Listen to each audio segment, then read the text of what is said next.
Assalamualaikum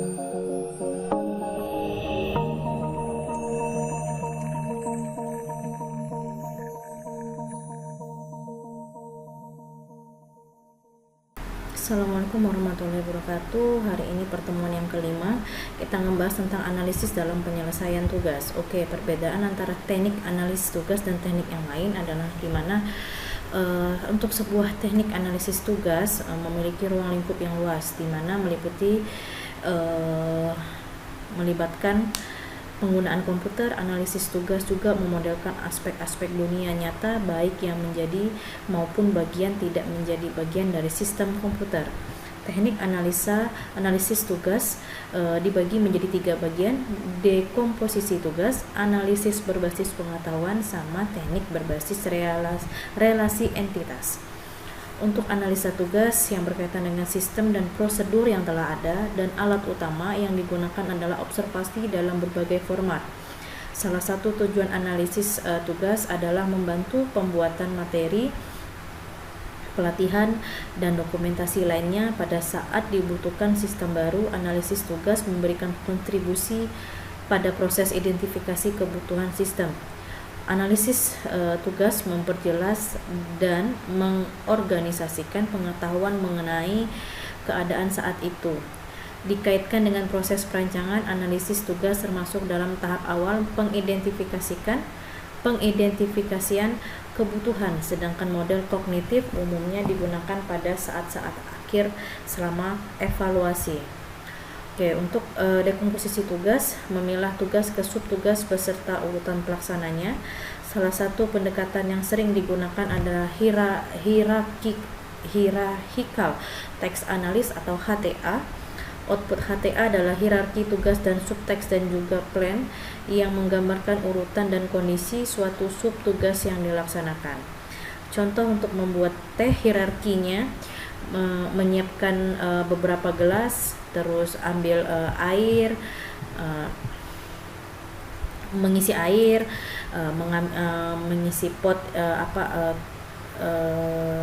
empty pot, make a pot, terus tehnya, kettlenya, ya, botolnya, dan matikan gasnya, ya. Oke, make a cups of coffee, oil butter, empty pot, make a pot.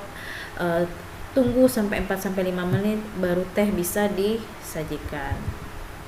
Oke, untuk hierarki tugas untuk membuat cangkir tehnya, ya. Nah, contoh pengelompokan tugas atau jenis perancangan: pick sequence, contohnya 1x1 dikurang 1x2 dikurang 1x3. Optional teksnya pada plan 0 empty pot, pada plan 5.3 add sugar, menambahkan gula, mungkin tidak dilaksanakan tergantung dari situasinya. Waiting events, pada plan 1 harus menunggu kettle sampai mendidih, dan plan 0 menunggu 4 atau 5 menit. Cyclesnya, kerjakan 5.1 dikurang 5.2 jika cangkir masih kosong. Time sharing, tugas 1 dan 2 dapat dilaksanakan dalam waktu yang bersamaan. Discretionary, kerjakan sembarang, 3.1, 3.2 atau 3.3 dalam urutan sembarang. Mixture, kebanyakan suatu rencana meliputi hal-hal di atas.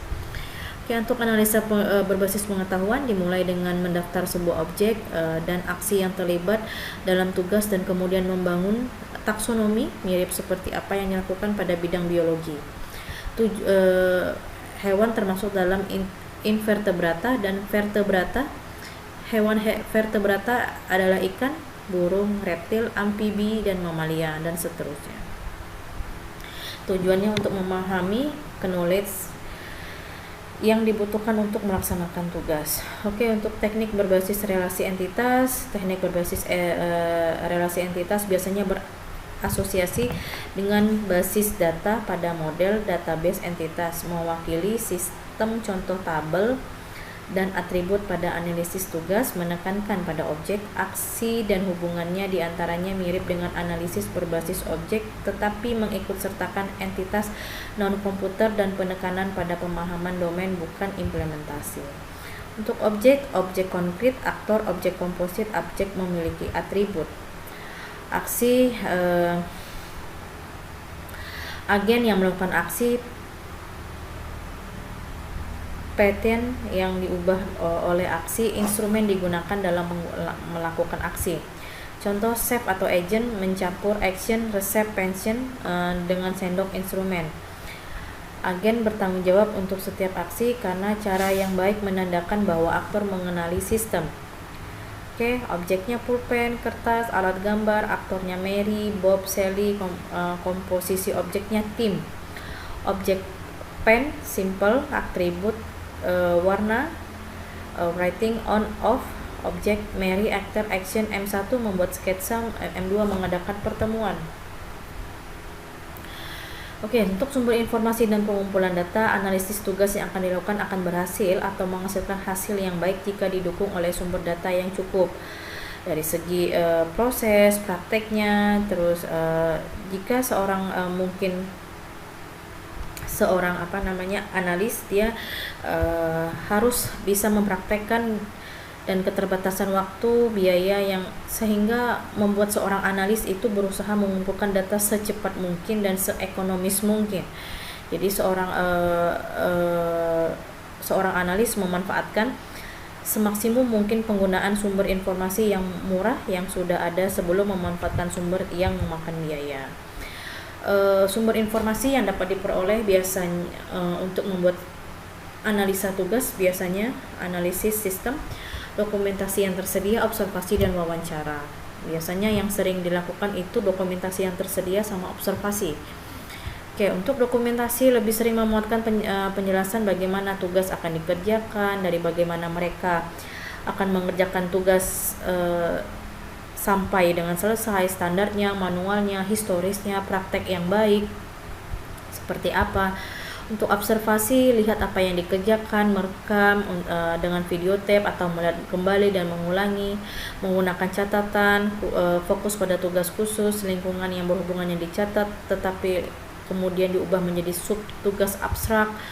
Nah, untuk wawancara itu bertanya kepada seorang yang ahli pada bidang tugas yang akan dianalisis, seringnya merupakan cara langsung yang cepat untuk mendapatkan informasi mengenai suatu tugas. Oke, untuk komponen input dan output, data input dan output